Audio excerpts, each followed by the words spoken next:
Pebbles, Chapter 2. Long ago, the moon had watched the child and his mother as they shared the night and each other's company. Now, that very same moon watches with a gentle gaze, as the child who had learned now does the teaching. The boy, now a man, strides with ease through the secluded path of a garden. Tenderly stroking velvet petals, and brushing against the gnarled papery skins of trees, he gives a sigh. He is looking for something, though he doesn't know what. Something has drawn him outside, yet he hasn't found it. Not bothered by the chilled wind or the soft song of night, he walks on. Finally, as though it had been waiting to make itself known all along, a small sound emanates from the deep seclusion of a grandfather oak. Stepping forward with a cautious stride, the man frowns and looks up into the leafy branches of the tree where a figure sits. It is his son. Giving the smallest of sad smiles, the man slowly approaches the pale, twisted bark of the once mighty oak. Swinging up onto the branch beside his son with ease, he wraps his arms around the quivering form of the boy, of his son. The child's locks of dark hair fall around his face, framing it like a velvet curtain. Tears trickle down the pale cheeks as the man holds tight to the child.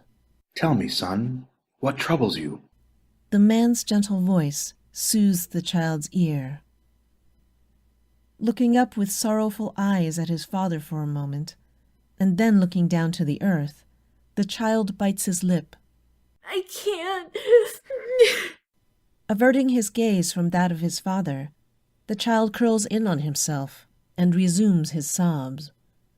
With the strong yet gentle embrace that could only come from a father, the man scoops up his child and holds him close. "Tell me."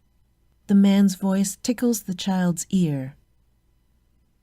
Snuggling closer to the strong frame of the father, the child gives a long, weary sigh, a sigh that you would expect to come from one much older. I can't. The child gives a little hiccup. I can't do anything right. The father looks with a sympathetic gaze into his child's eyes. "What do you mean?" Giving another sigh, the child seems to search his father's face. I try, He begins slowly. and I can never do anything right.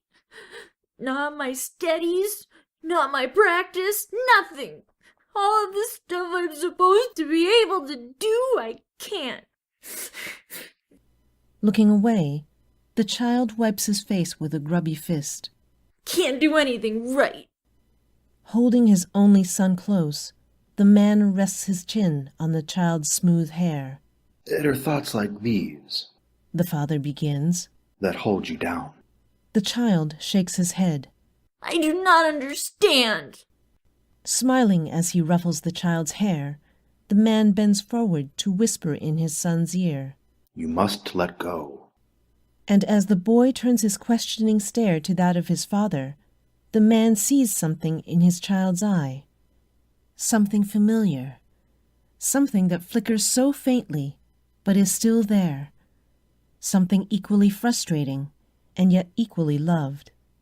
And in this moment, the man realizes what he sees. He sees himself. It is now that the memory comes flooding back to him.